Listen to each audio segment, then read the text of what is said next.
हाय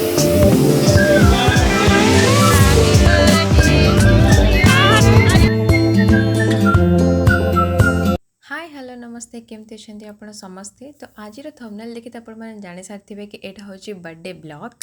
तो चलते देखिए आज मो बर्थडे कौन कौन करुँची। तो सका उठी मंदिर जाकि पूजा करके अलरेडी मुझे सारी आज थी संक्रांति तो मंदिर बहुत ही भिड़ था। आ घरे आसिक देखली तो मामा बनाऊँ पायस। तो मुझे लेट होता आसवाई तो मुझे लेट्रे ब्रेकफास्ट भी कली आज आउ देन तापर मामा गोटे पायस चाखिली। आज इवनिंग रे ना मतलब मुझे आज एत सुंदर देखा आज संक्रांति ता सहित पूर्णिमा थिला बोली आउे मो केक भी अलरेडी आसी पहुँची जाता। आ दुईटा केक भितर ना गोटे केक रे मोर नेम मिस्टेक अच्छी। तो आपण मैंने कहे कि कौ केकटारे मोर नेम मिस्टेक अच्छी। तो तापर मुझे रेडी होके आसली केक कट करने। तो केक कट करने आगु ना मुझे किसी फोटोज क्लिक कली आउे केक कट कली।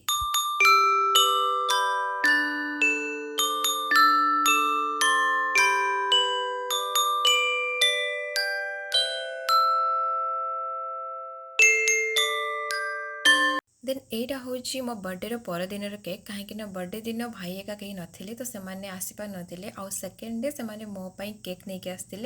तो यहाँ सेकेंड डे मो केक कट कली आउ राति रे मामा से दिन एक सब खाଇବା बनई। Then see you next video.